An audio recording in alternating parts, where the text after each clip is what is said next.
and we'll be watching that. But there is an additional amount that we've needed to add onto that. And then we have had our payroll tech retired this year. That was not anticipated at all. And then I am leaving before the end of the fiscal year, so my last day is June 28th. And anytime you have someone who leaves, there is generally a PTO cash out.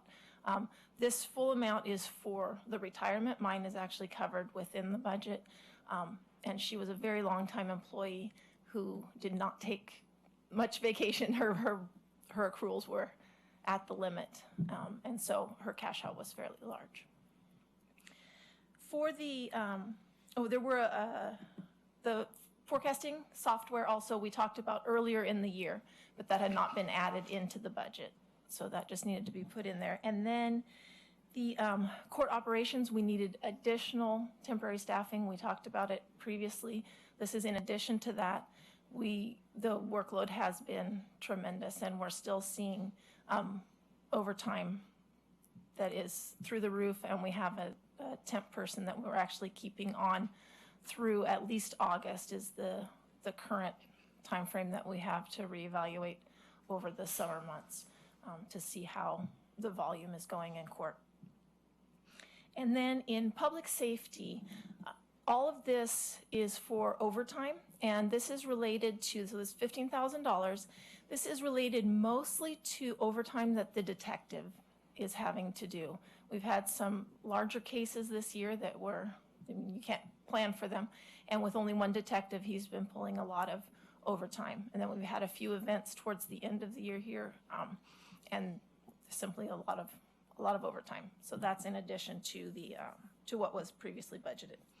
This can all be covered within the budget, so there's no change to available balances for the proposed budget that we'll be talking about, the approved budget that we'll be talking about later this evening, and no expected impacts of this because it is covered within our contingency budget and being able to move things around.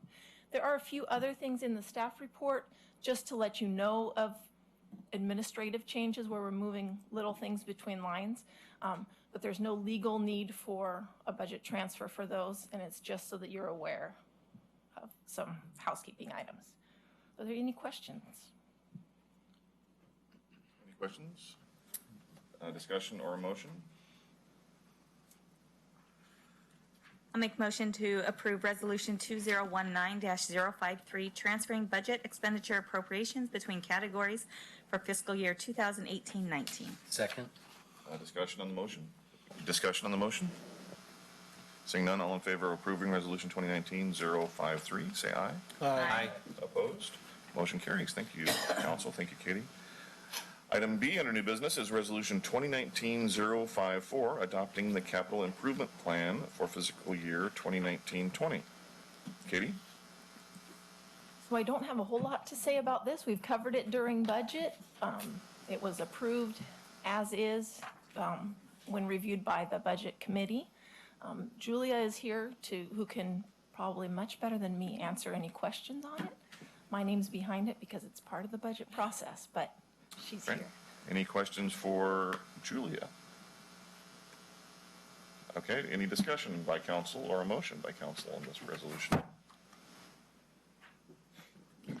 I move Resolution 2019-054, adopting the capital improvement plan for fiscal year 2019-20. Second. Discussion on the motion? All in favor of approving Resolution 2019-054, say aye. Aye. Opposed? Motion carries. Thank you, Council.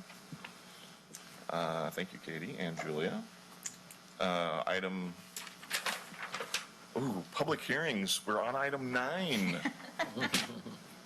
But this is the more loaded bucket of 6 different items under this section. Sylvia? Mayor, we have several items on the agenda this evening.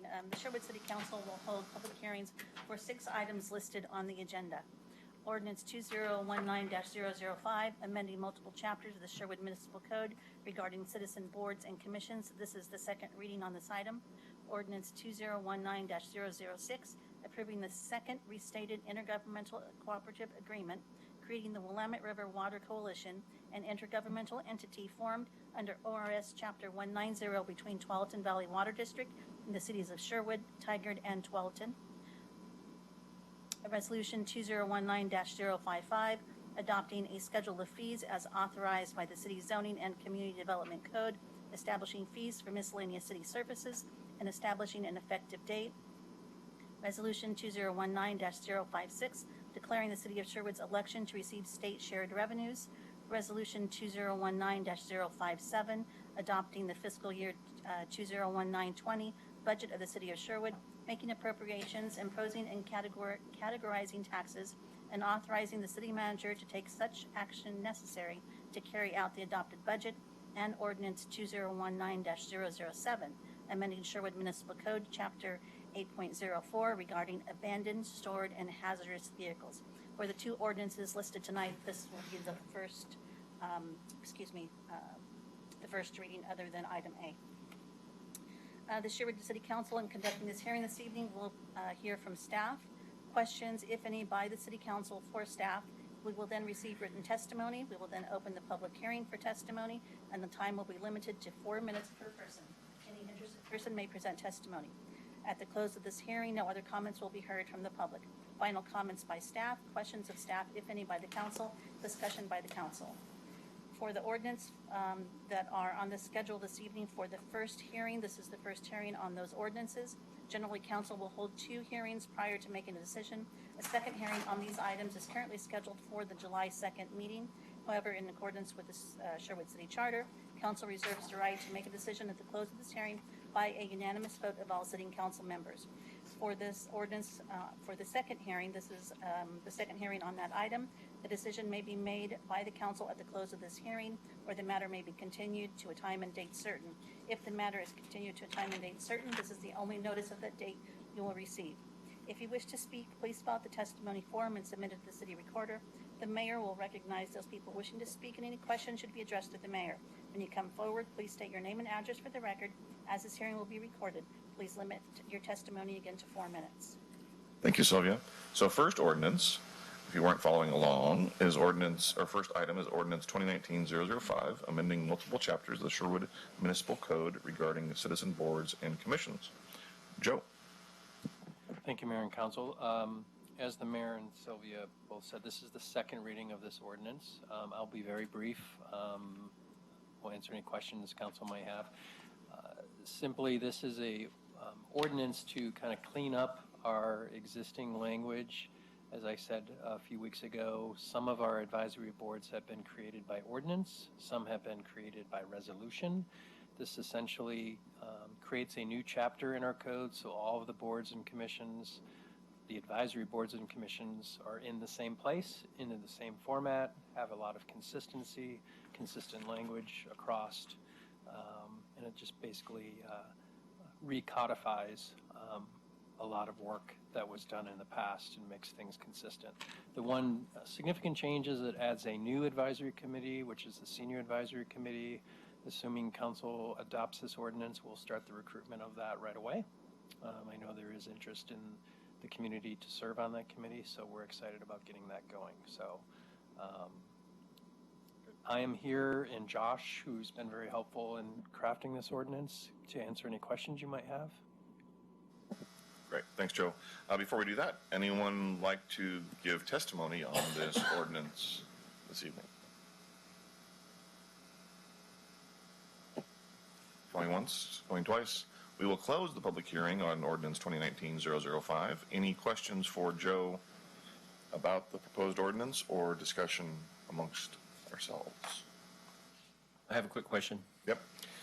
I was speaking about the format of the ordinance, and maybe Sylvia would know, or Josh would know.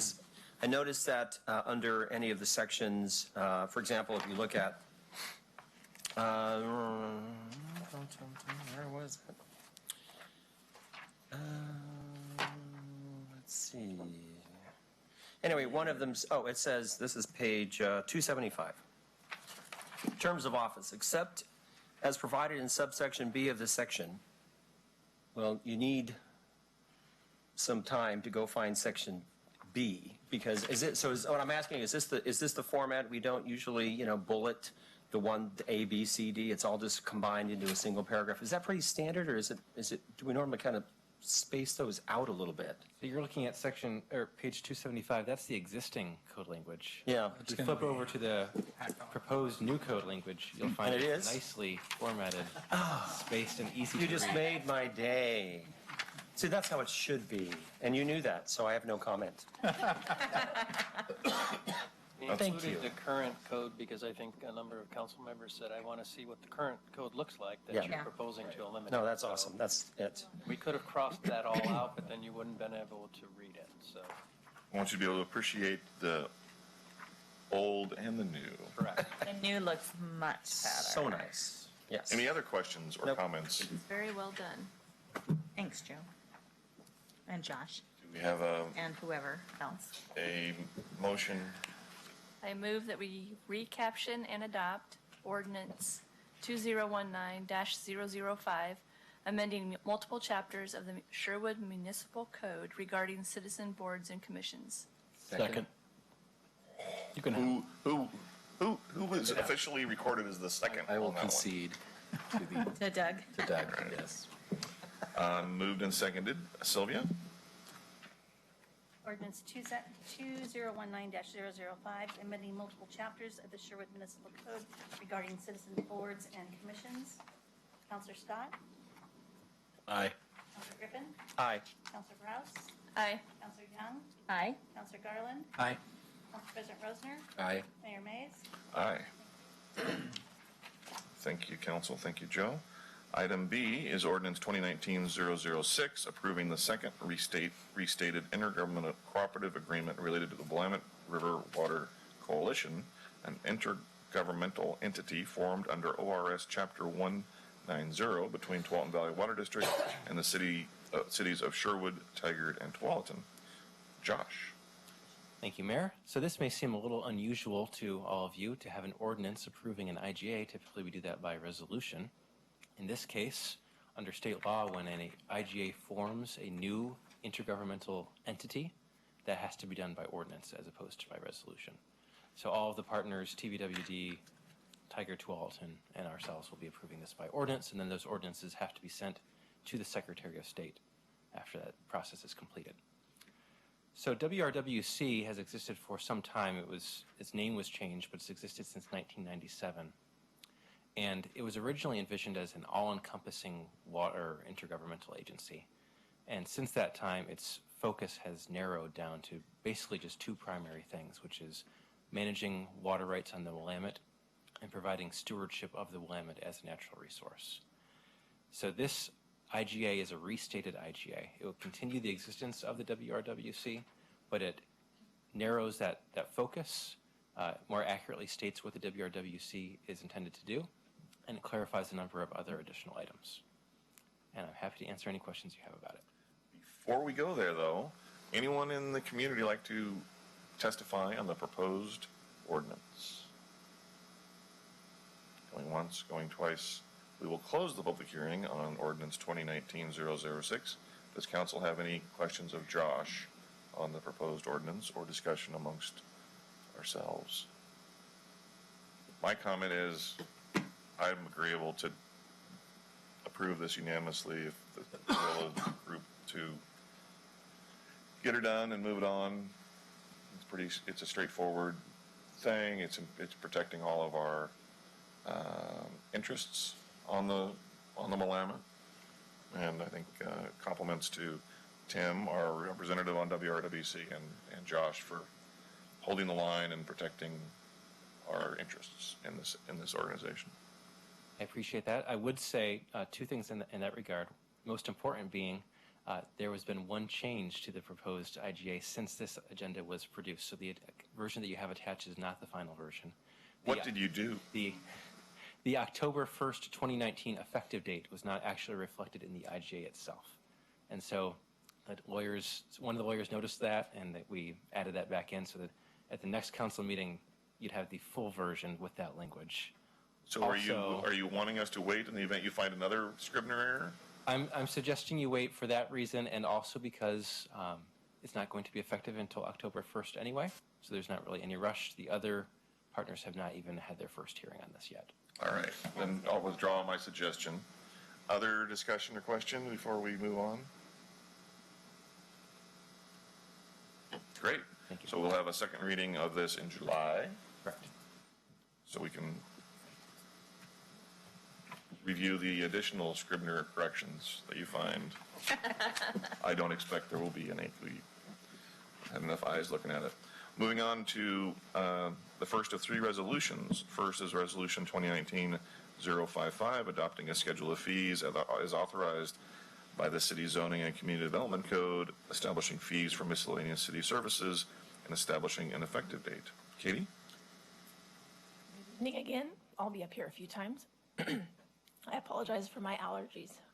The pollen in the trees is pretty bad right now.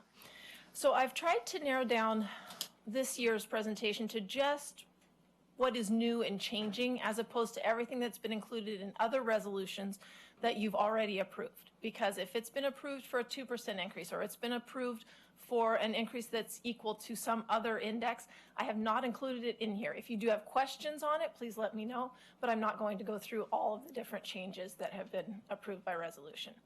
So in the library, we just have a few small changes to add the cost of color copies, because they are different from black and white, and so we need to account for them differently. In court, we have done some significant changes, so I do encourage you to look at those. The fees themselves, we have not changed or adjusted in quite a long time. So we did a study of various cities around us to look at what they were charging to make sure that we were in line with our comparables.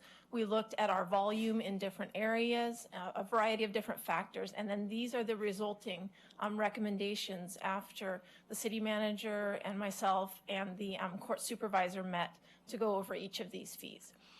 So you'll see in, I think it's blue. It is. It's Some of these clear, it's hard the to changes. tell what the color is. What all of these have been changed to, and you can see that some of them are fairly significant changes, and some of them have stayed the same in order to stay comparable with the other cities. Now, fines, we are not at liberty to change. So those are mandated by the state, and so we cannot change those. Parks and Recreation, just some minor changes there.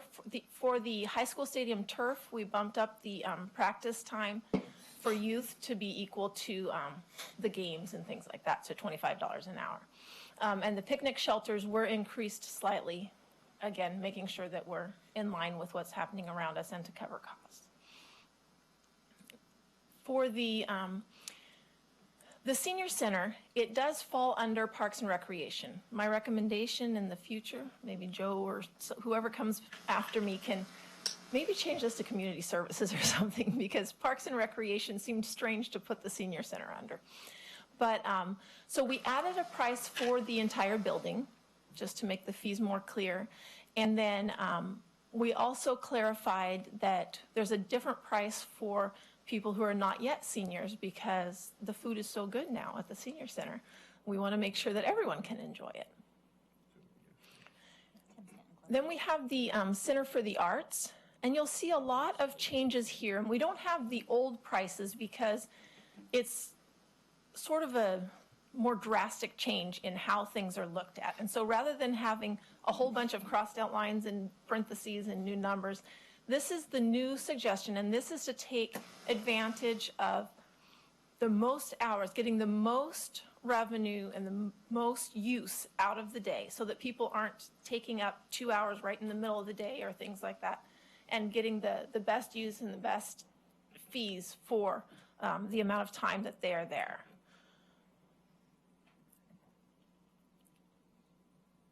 Then we have the classrooms we spoke briefly about in the work session earlier today on those fees.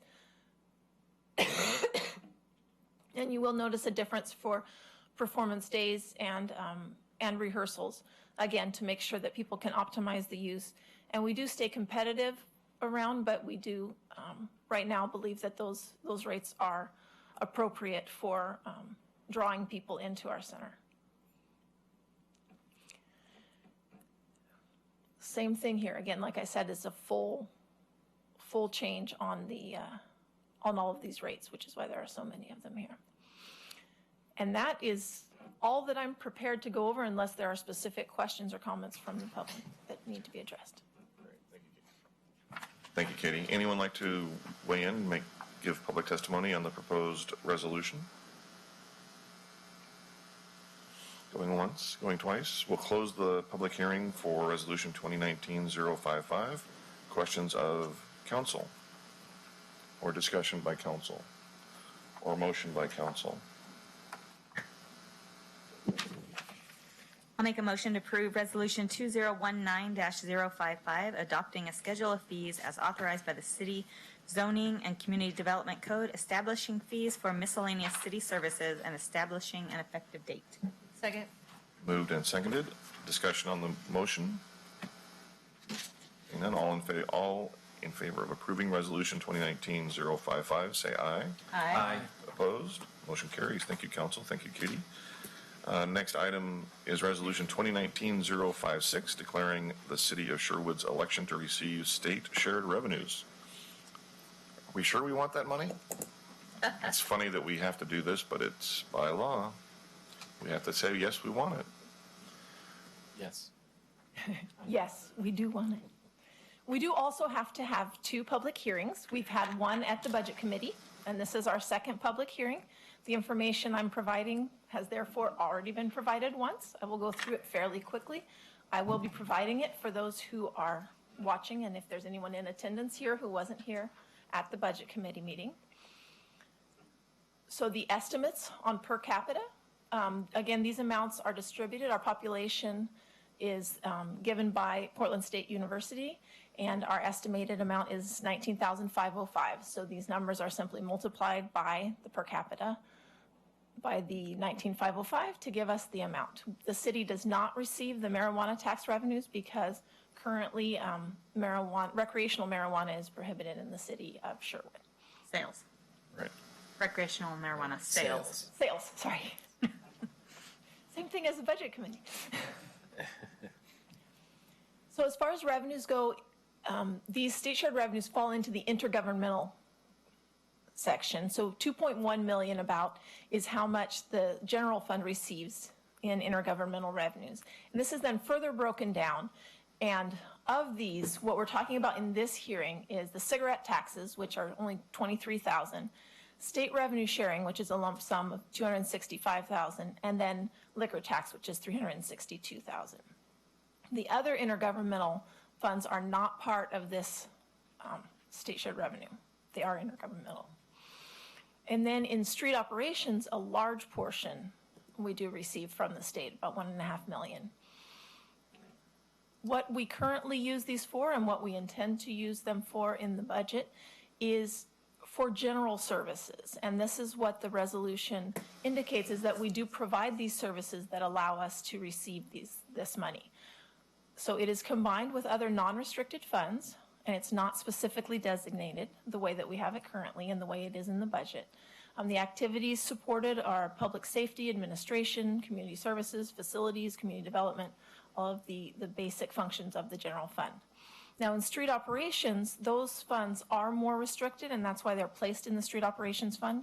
They can only be used for expenses relating to streets, and that's why we keep them isolated in the street operations fund to make sure that they are used for those purposes only. And that is all I have for you. Great. Thank you, Katie. Anyone like to give testimony on the proposed resolution to declare that we want the state shared revenue? Seeing none, we'll close the public hearing on Resolution 2019-056. Questions of staff by council, or discussion or motion? I move that we approve Resolution 2019-056, declaring the city's election to receive state shared revenues. Second. Awesome. Discussion on the motion? All in favor of approving Resolution 2019-056, say aye. Aye. Opposed? Motion carries. Thank you, council. Sorry, who was the second? Doug. Item E is the last resolution under the public hearing banner for the night. It's Resolution 2019-057, adopting the fiscal year 2019-20 budget of the City of Sherwood, making appropriations, imposing and categorizing taxes, and authorizing the city manager to take such necessary action necessary to carry out the adopted budget. Katie. Thank you, Mayor. So in the budget calendar, we have arrived towards the end, except that it's a circle. And so it really just starts all over again. But here we are, ready to adopt the budget. We're at our final budget hearing. We've gone through the process with the budget committee. We've had the ability for citizen input at each of these budget committee meetings. This is the final opportunity for citizens to provide input before the budget is adopted. I just wanted to briefly cover, again, where do our revenues come from? This is all revenue citywide. So we have a variety of sources of revenue. Utility fees are the largest portion, but I do want to remind the public and council that those are reserved for use by the utilities themselves. They cannot be used for general fund purposes. For example, we can't use water fees to pay for a police officer. And then the remaining of those are generally throughout the other funds. As a percent of total, you can see that utility fees, again, 34%. Property taxes make up about 21% of what the city brings in. I've added this display to help people understand when you do get your property tax bill that the city of Sherwood only gets 16% of that. So the little slice with the face on it is all that the city gets.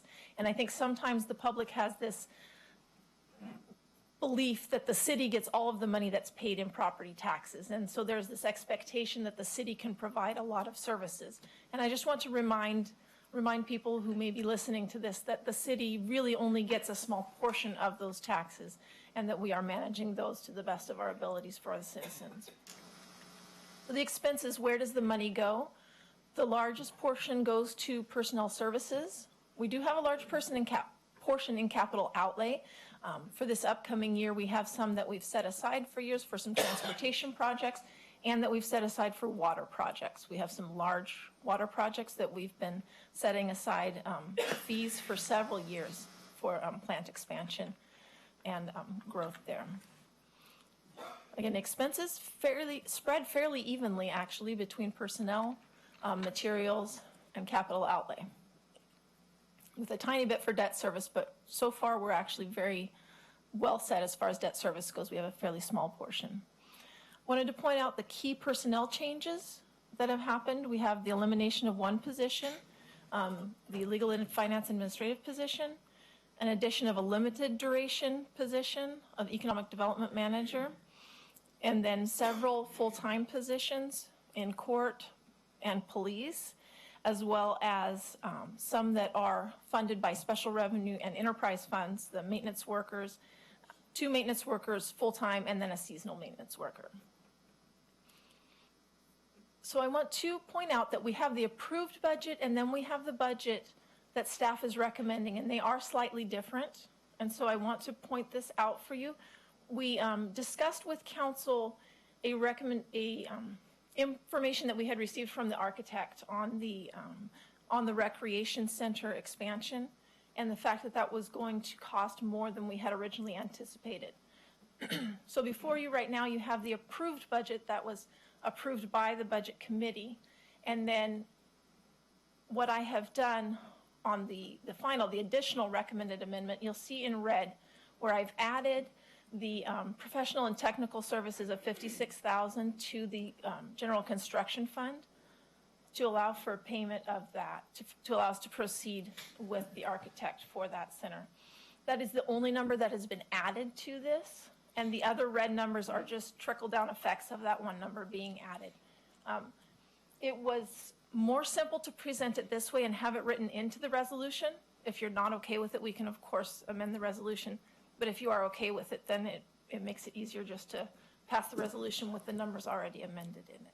So that's why it has been included in that. Great.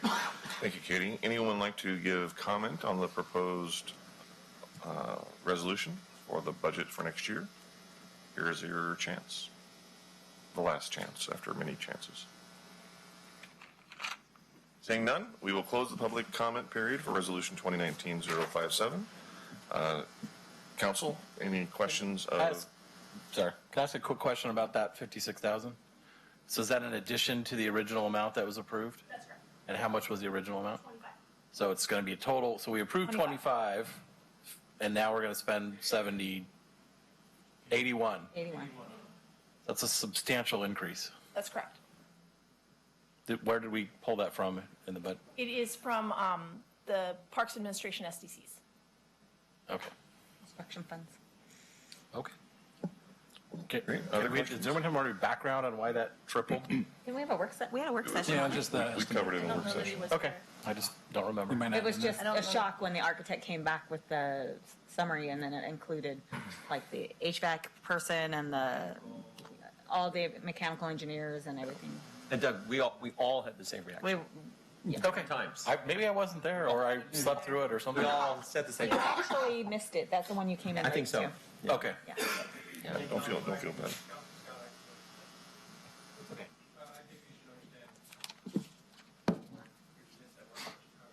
Okay. Thank you. So I just have a few comments, actually, if I may. So first of all, just thank you to Katie and Joe again, and staff, everybody who worked on this. This is never easy, the budget process, and you guys make it easy for us. I'm not a math guy. I'm not a numbers guy. You make it very easy for me to understand that. I also just want to call out and recognize one of our citizens as well, Steve Munsterman. He was here at all 3 budget committee meetings. I was here. He spoke at the first one. I wish we had more citizens that would come and get involved in the budget committee process, but I did want to recognize him and call him out because I thought it was great to see some involvement there. So just one other comment, and so we talked about the state shared revenues earlier, and Councilor Broken Wheel here, talking about the marijuana tax revenues. We showed the number of 2.97 per citizen, so that actually calculates out to about $58,000 a year annually that we're leaving on the table. With any kind of rough estimates on city sales tax, safely $50,000 to $100,000 that we may receive a year, talking conservative estimates, $100,000 to $150,000 a year. So we're going to have a work session on July 2nd with the council. I've asked to do that just to talk about the current ban on the recreational sales, but I do just kind of want to get this out on the record for people that, you know, one of the goals that we have here with the city council, fiscal responsibility, there it is on there. And I think that we need to look at revenues for our city, and I consider it fiscally irresponsible for us to not be considering that potential revenue to the city. So, you know, using even the amount of $58,000, if we partnered with the school board like we do currently today, paying half the salary from the city, half the salary from the school district, that's a new SRO for us. And I know we've got it planned for next year to look to add an SRO. I'm not crazy about the idea. This is my 3rd budget committee meeting. This is the 3rd time that we've gone through this, and we've pushed out an SRO and pushed it out and pushed it out. I'm very nervous about that. It bothers me that we keep talking about how much we need it and we keep pushing it out when we have funds available to use those. So, and just as an example, 2 years ago, we did get a one-time payout from the state of roughly around $50,000. We used $10,000 of that to, as a donation to Family Justice Center, gave them $10,000 there, and they work for domestic violence. And then we use the rest of that for body cams for the police department. So one of the things that I'll talk about in the work session on July 2nd is what I'd like to propose, and this is a long-term process, but is to look at setting up a special fund for recreational marijuana tax revenues, having those specifically designated for police services. So police officer funding, adding new officers for supplies and services that they need. So we can take those funds and specifically allocate those towards police resources. So just really wanted to call that out, and I know everybody's sick of me talking about it, but I'm frustrated with the fact that we're banning a legal substance for whatever reasons people have for it. We're leaving money on the table year after year after year, money that we can't afford to be denying. So that's my 2 cents. So I'm going to stop. Great. Any other counselor have a I comment? have a comment. First, I appreciate Counselor Garland, but I think that's not what's in front of us tonight. Tonight is our 2019-20 budget, and that's not in our current budget. So, but I did want to, at our last budget committee meeting, there was some frustration amongst some of the budget committee members about a term that had been used a couple times about budget gimmick or something like that. And I think it had something to do with the 6% that got put into the one-time use. Can you explain that? Because I didn't want our citizens to think we're doing some shady accounting when it's proper, but I understand what. Yes, yeah. I appreciate the clarification. So the comment was made that there was an accounting trick or something like that that was in the budget. I don't see it like that at all, and we spoke with some other authorities on the matter to make sure that was accurate, that that's not what we were doing. The accounting trick that is discussed is the fact that the 6% employee match was moved from the ongoing pot to the one-time pot. So a decision had to be made whether or not we were going to cut ongoing expenses by that amount, by about $200,000, or whether we were agreeing to take that $200,000 and say, we're going to give ourselves one more year to figure out how we're going to pay for this. We're either going to have the employees pay for it, the city's going to find a way to pay for it. Somehow we're going to deal with this, but it has to go in a different pot or find another source of money. So that was what the moving it from one pot to the other pot did. I don't view that as a trick. It was very clear in the sense that we laid out that that's what we were doing, was moving it from one pot to the other.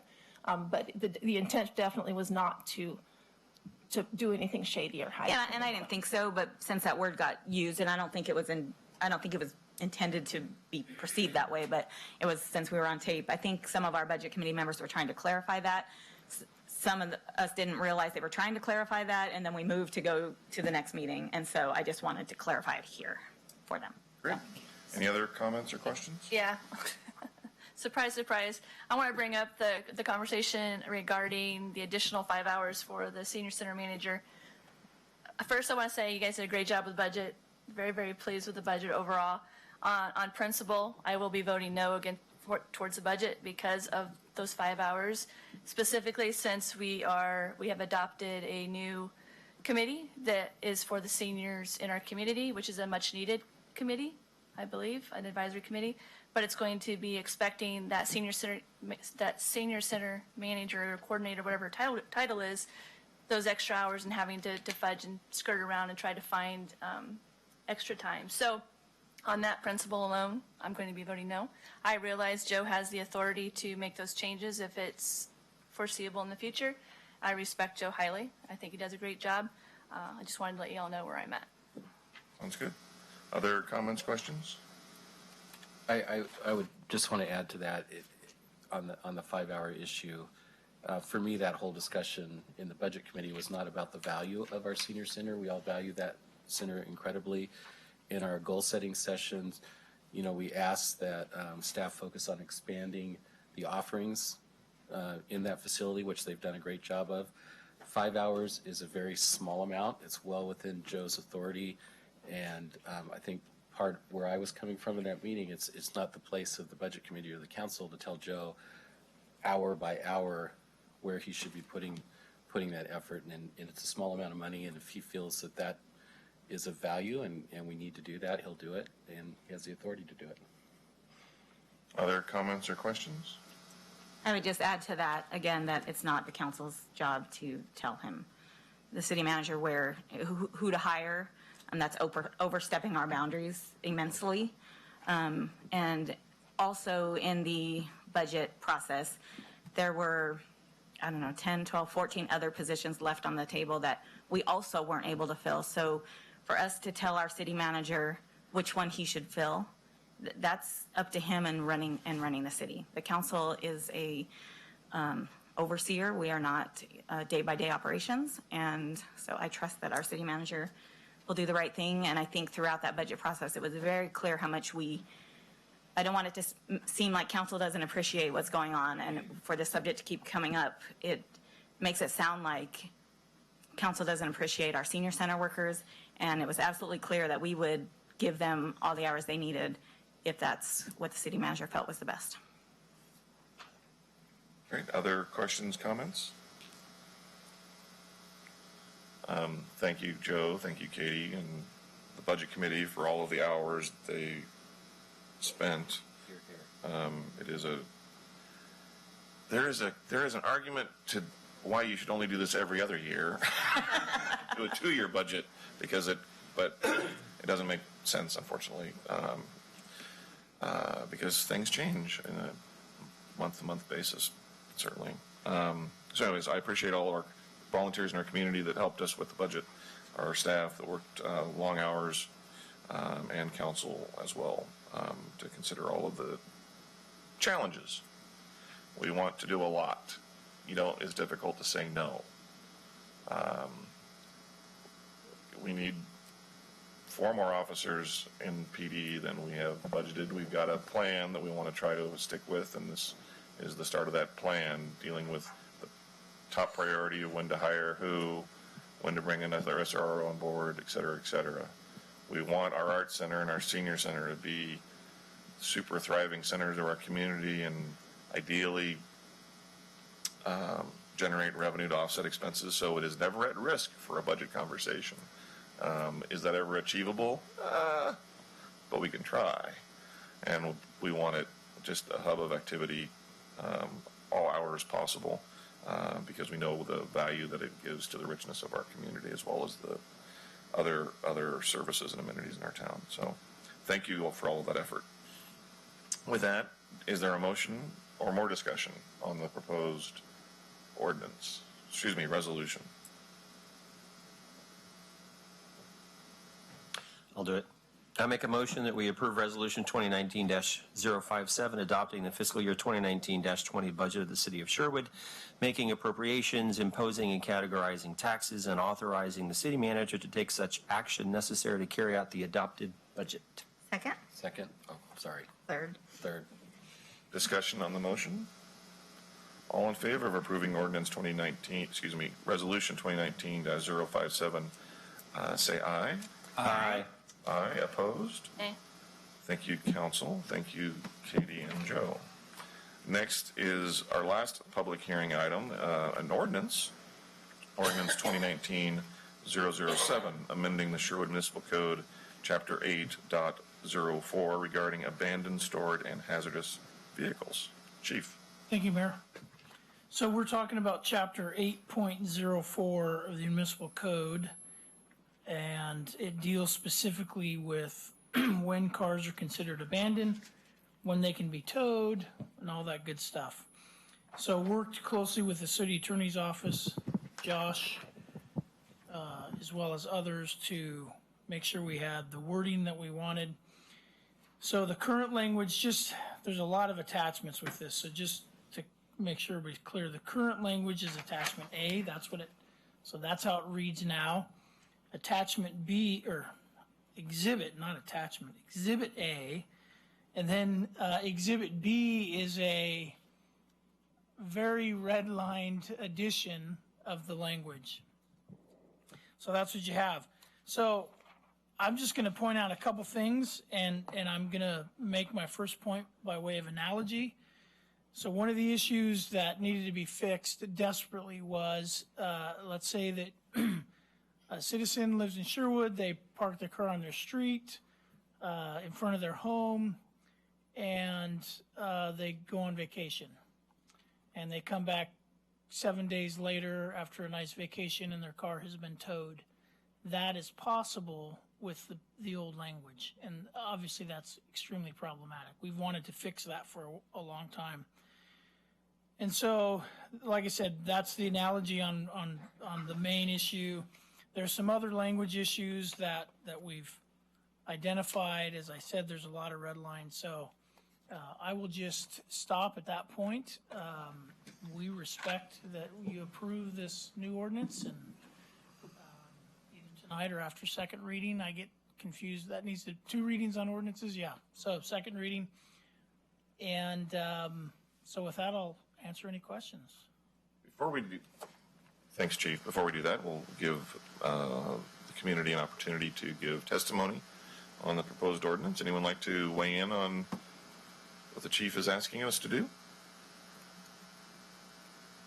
Seeing none, we'll close the public hearing on ordinance 2019-007. Questions of the chief? Discussion. Go ahead. Oh, so when you say you wanted to fix that problem of somebody going on vacation, that analogy, if I'm reading this correctly, you're changing it from a 72-hour rule to a 10-day? Is that? Isn't it 5 days? 120 hours? Yeah, that's one 120. change. The other change is a car has to actually be abandoned if it's going to be treated as an abandoned vehicle.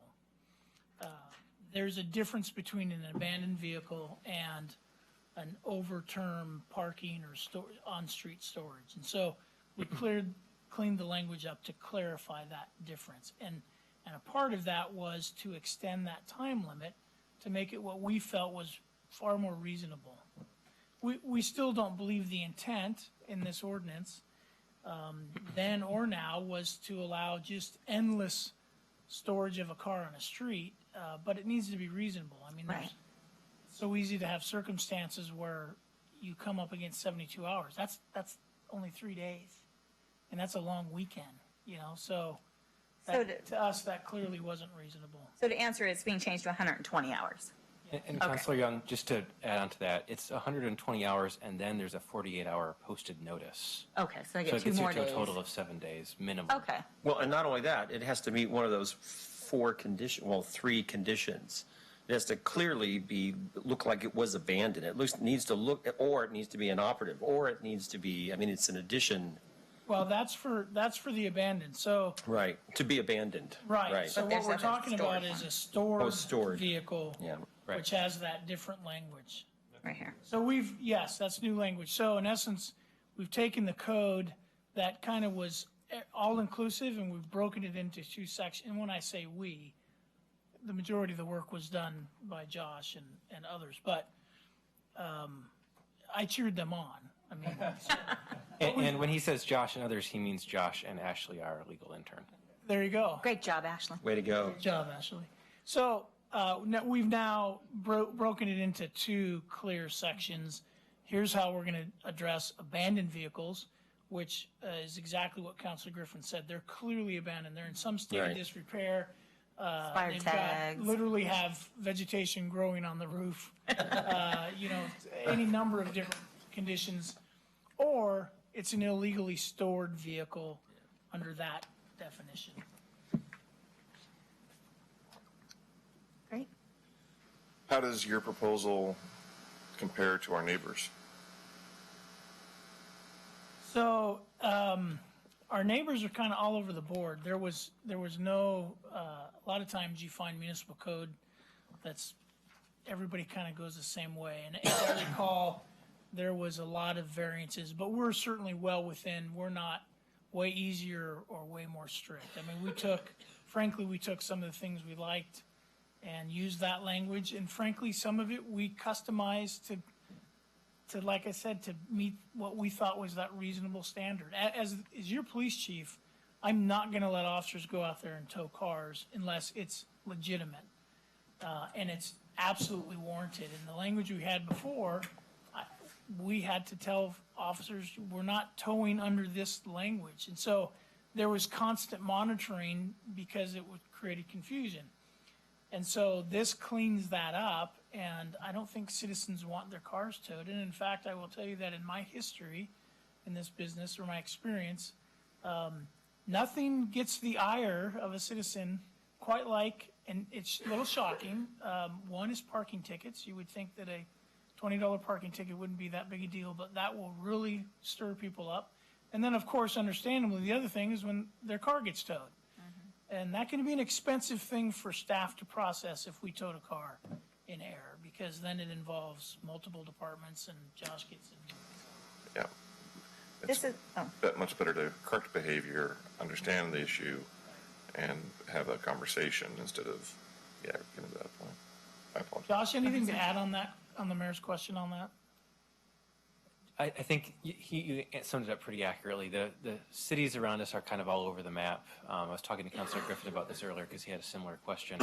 We have some cities who say, for example, that a vehicle has to be in the same exact location in order for this to apply. And so the obvious problem with that is somebody just slides their car forward a couple feet and it doesn't apply anymore. Then you have other cities like Gresham, for example.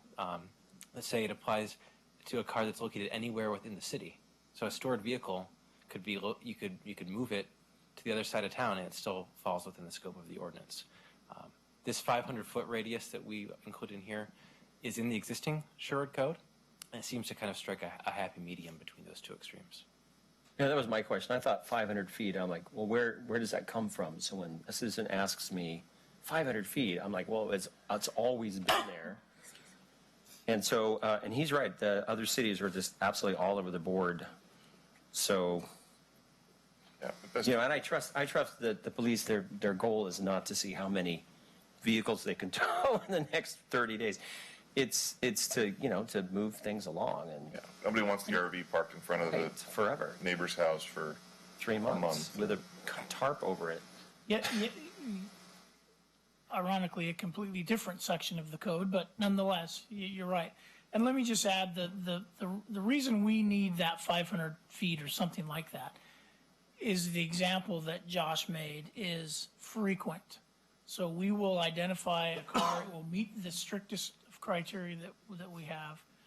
We'll mark it, and at some point it'll get tagged, and they will come out and push it, someplace just so the chalk marks don't line up with the tires.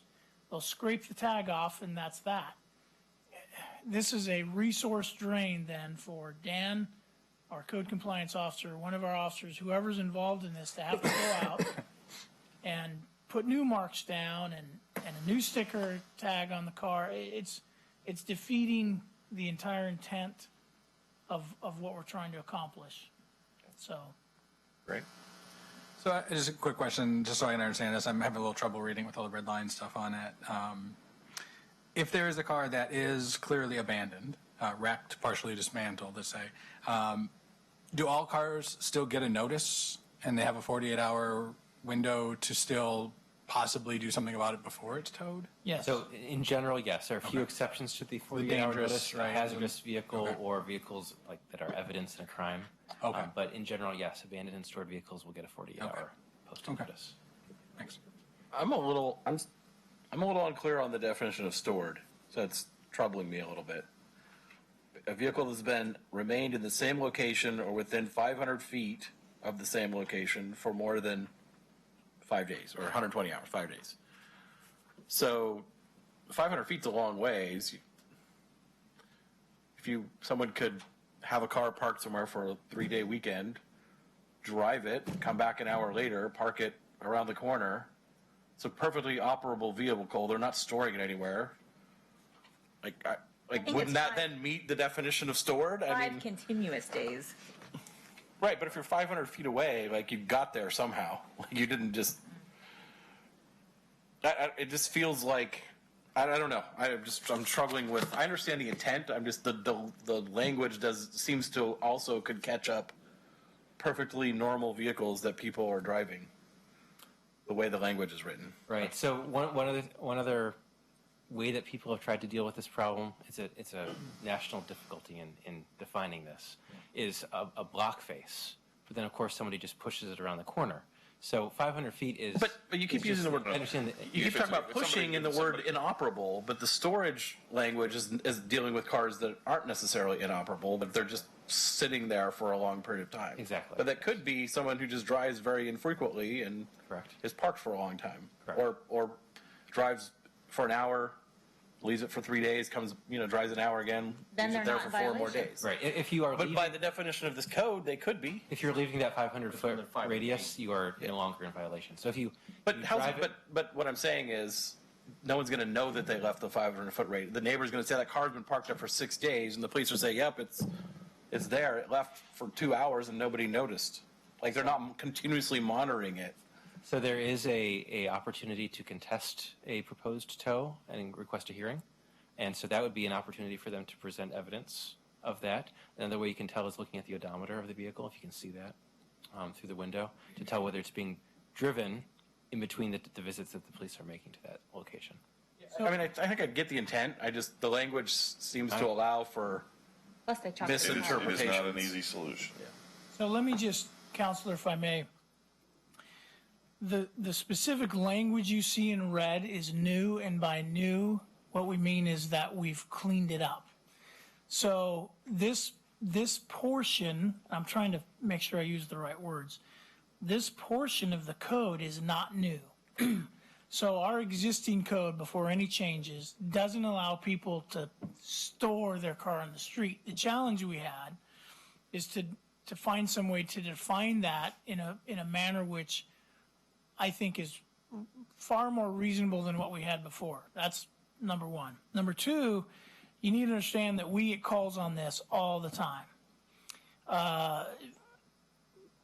Just for whatever reason, folks seem to notice when somebody's car doesn't move, and they call us, and they literally will say, my neighbor parks his car, it's in between, their house and my house, or it's in front of my house, and it hasn't moved for days.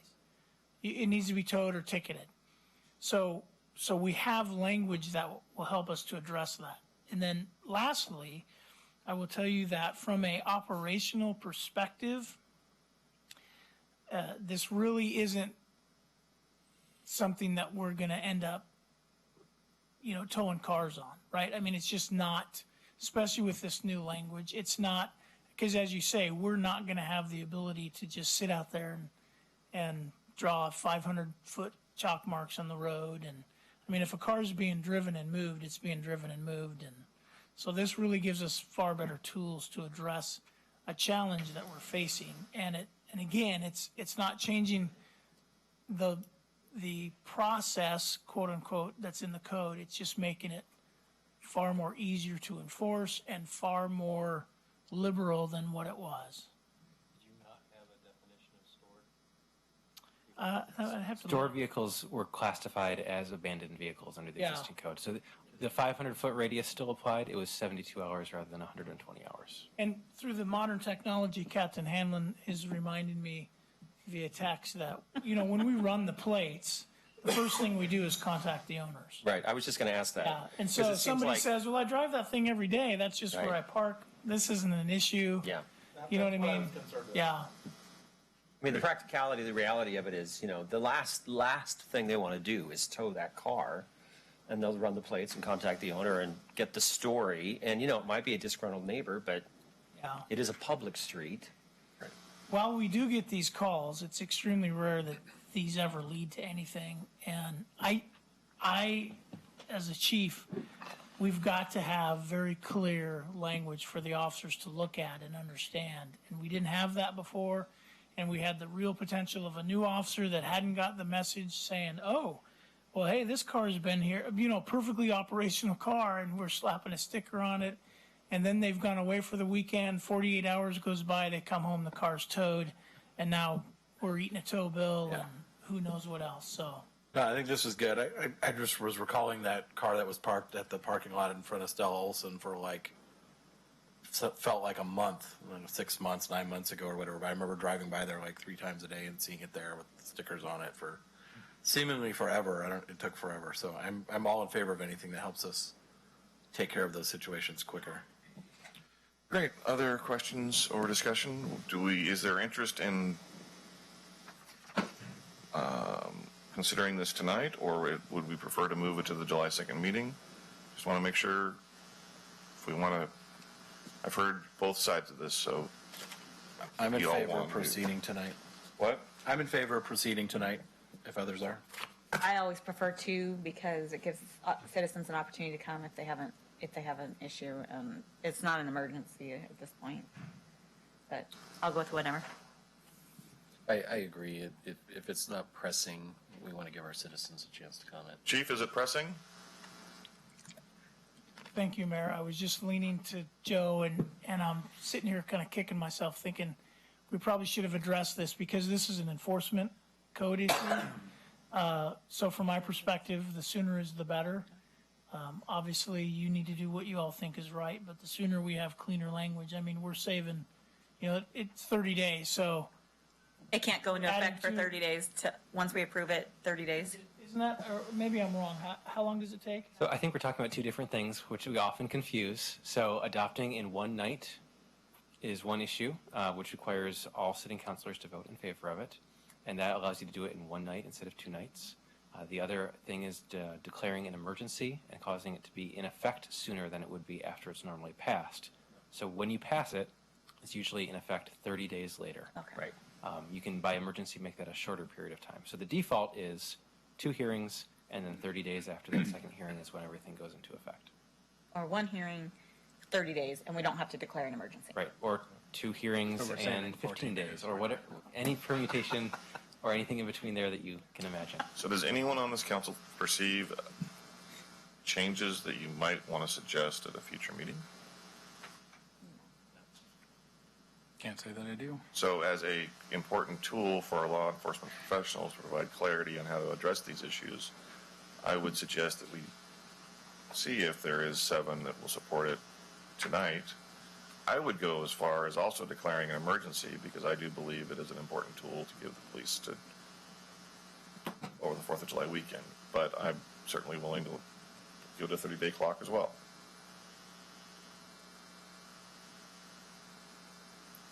I'm fine with that once I heard from Chief.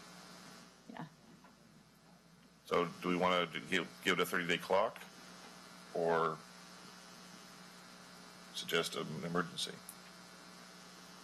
What do people think? 30-day clock gives us time to educate our citizens, or are we going to educate them anyways? Well, right now they've got 72 hours or they're going to get threat towed by a rookie police officer.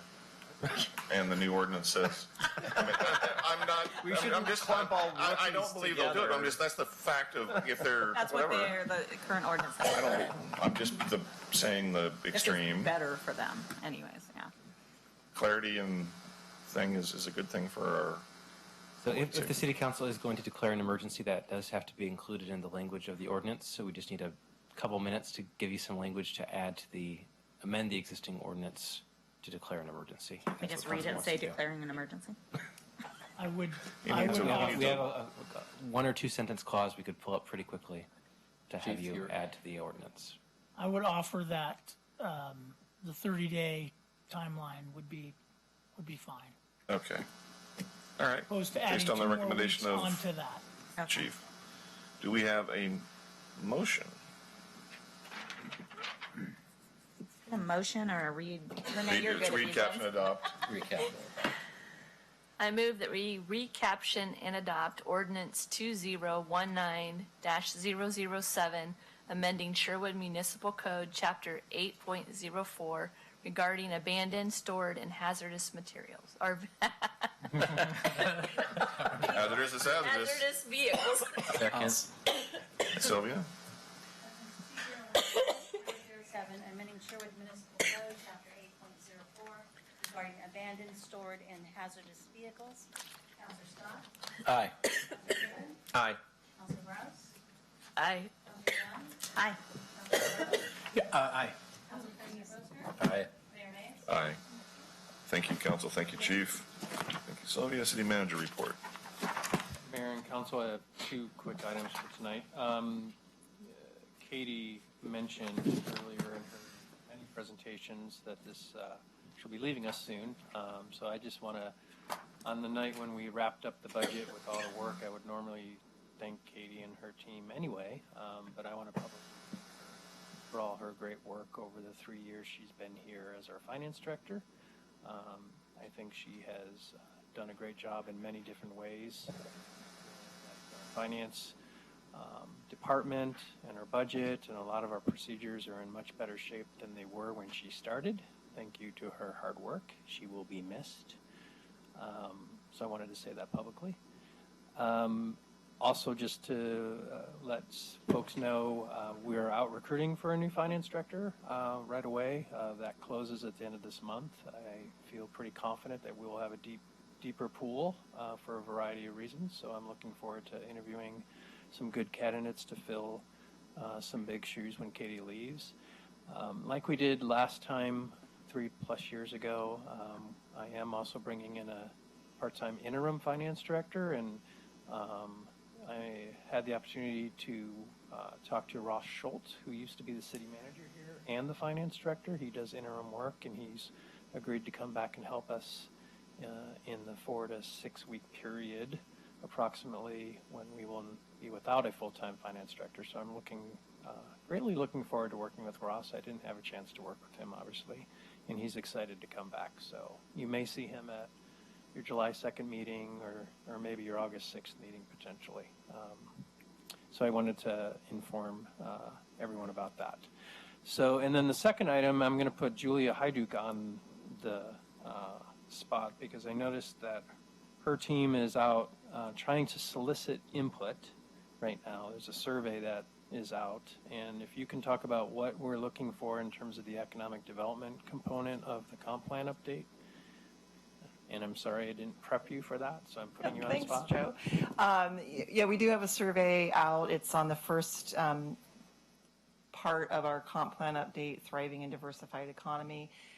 We've got, I believe, stuff out. It just launched today, but we'll have stuff out on our Facebook page and Twitter to get the word out. If you guys can share that, that would be great. We're just trying to get input from the community on what they think about the policies and goals that we're currently working on drafting. And the Council and Planning Commission will have a couple work sessions in July or in August about that, but it is a big priority for this council in terms of economic development and jobs and things like that. So I really wanted to make sure that folks know there is an opportunity to provide some feedback to us. So, and I know a number of the council members have their own Facebook pages and share information with folks, so I encourage you to do that. So that's Great. an important feedback loop for us right now. That's all I had. So thank you. Any questions of Joe or his team before we go council announcements? Seeing none, council announcements. Who'd like to start? I'll just say thank you, Katie, for all your work. It's been a pleasure working with you for 3 years and how far you've brought the city along. And good luck in your next position. And fingers crossed we get somebody as good as you. And then I'm going to forego anything else, given we have 2 more meetings and a mayor who needs to get on a plane at 5 in the morning. Awesome. You're good to me. I will do the same. Awesome. No pressure to Russell. Quick. Robin Hood Festival. Annie tickets go on sale. Done. I can be real quick as well. I just wanted to give a congratulations to all the graduating seniors out there. A lot of kids graduated high school since our last meeting. A lot of kids promoted to middle school. My daughter Isabel included. Big thanks to all the folks at Archer Glen Elementary, where my kids go to school. You're the best. Principal Smith, you're awesome.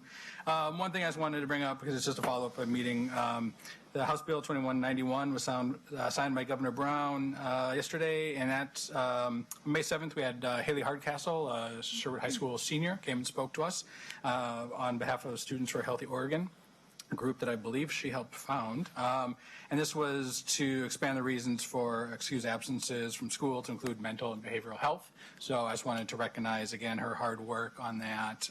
She came and spoke to us, and she messaged me today and said, "Woo, the governor signed it." So, so I just wanted to recognize another outstanding Sherwood youth. So that's all I've got. Awesome. I don't have anything. I'm going to be the bad guy today. So real quick on Planning Commission, they finished up their work, hopefully, on the fence code updates. It's interesting. You think it's pretty simple, but when you get into the details, there's a lot of intricacies involved, and people are very passionate, including some members of the public, about fence codes. So I think they finished the last work session last week, as well as some work on the economic development poll that's gone live, and I encourage everyone to please go take the survey. That feedback is invaluable. No Planning Commission meeting this coming week, however. I also want to thank Katie for her time and all of her help over the 3 years, and especially during this budget committee meeting. Also want to give kudos to Josh and Council President Rosner for their work on the water rights. What people don't understand is the work that they did to protect Sherwood's water rights is gonna provide a lasting impact for decades, perhaps even 100 years or more. And so kudos to them both for really fighting hard to protect all of our water rights into the future. One more thing on fiscal responsibility. I'm gonna echo a little bit of what Sean said earlier. That is a tenet that I believe strongly, and I think the two main responsibilities of city government are public safety and fiscal responsibility. I think people oftentimes get this perception that, oh, Sherwood's an affluent community, we have a lot of money, they can afford whatever they want. And I think as we saw a little bit in Katie's presentation earlier, we get 16%, I think it was, of the tax dollars to fund our city. And there's every year budget compression happens. And what that means is the cost of employees is going up faster than revenues are increasing. The cost of public retirement pensions is going up considerably faster than revenues are rising. The cost of healthcare insurance is going up considerably faster than revenues are rising. So every year the budget gets squeezed more and more and more. And as we talked about earlier, there was 10 plus staff requests that couldn't make it into this budget because we don't have the money for it. We have SRO needs we've been talking about for years that we can't fund. We want to fund next year. We don't know where we're going to get the money. And so those problems persist, and even services. We'd like to provide more services. We'd like to provide more staff at the senior center as well as other places. But all that costs money. Something came across this week about a potential new revenue source that somebody's interested in enacting. And to me, it's crazy to be talking about adding new revenue source, new taxes, what they are, new fees, new taxes, when we have money that's sitting on the table that we're refusing to pick up. I'm not a fan of legalized marijuana. I voted against it. If we could repeal it, I'd vote to repeal it. But that ship sailed. That is the law of the land in Oregon. By any stretch of the imagination, it's not going to change. So there's free money sitting there that we're just walking past.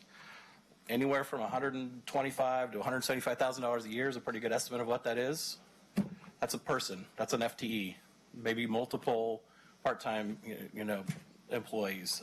There's a lot we can do with that money, and it's just free, and we're just walking past it. And instead, our citizens are going to our neighboring towns, and they're spending their money there, and those towns are collecting those tax dollars there. Then guess what? They're bringing it back to Sherwood anyway. It doesn't affect people who use it here. I think we have really strong regulation in place that would very tightly limit how many stores could open in Sherwood and where those locations would be. 1 to 2 stores at most, located on 12th and Sherwood Road, in industrial zones. So I'm all about fiscal responsibility. I'm not all about legal marijuana, but that's the law, and I'd rather get that money than walk past it because we sure could use it. Great. Renee? Oh, you said nothing. Can I change my mind? As long as you're briefer than... No guarantees. No guarantees. We've had two of my colleagues here talk about the potential for marijuana tax revenues, so I felt it was important to chime in. I agree with Councilor Scott that public safety and fiduciary responsibility are key responsibilities. I also think we have a responsibility to represent our community. And 3 times our citizens have voted on this issue. The first time was on the statewide ballot, and if you look at the voting results of that election, our town voted against it, even though the state voted for it. And then 2 times after that, it was 1 time by the council referred to the public for a vote, and once by initiative petition, our citizens voted on this subject of whether to allow recreational sales in our community. Both those times they voted against it, and it should be noted by increasing margins each time. And so while I agree with the fiduciary responsibility argument, I think we represent this community, and this community has said no very loudly. I think it was over 60% in the final third election, and I think going against that without taking that, if the community wants to come forward and do another initiative petition, great. But I think part of our job is to represent the community, and our community has spoken on this issue. I wholeheartedly agree with Councilor Rosner. Okay, we're having a work session on this topic, and we'll talk about it then. I understand. Let's all stand tall in our chairs, and we'll get through this tonight. I had a couple things. I'm going to ignore most of it. The one thing I just wanted to say was congratulations to our Sherwood Chamber and the Sherwood Cruiser Car Club. They had absolute outstanding cruise in Sherwood this year. Community came out in droves. The cars came out in droves. The weather was perfect. Yeah, it was fantastic. City staff, their involvement, PD and Public Works were awesome. So, yeah, it was great. First cruise in Sherwood with our new chamber CEO, Corey, and we always have bumps, but it went generally pretty darn well. Mother Nature totally cooperated when it tried to threaten something different a week earlier. So, with that, I'm not going to cover anything else. We are going to adjourn to the URA Board of Directors meeting. So we're not done. We're staying here.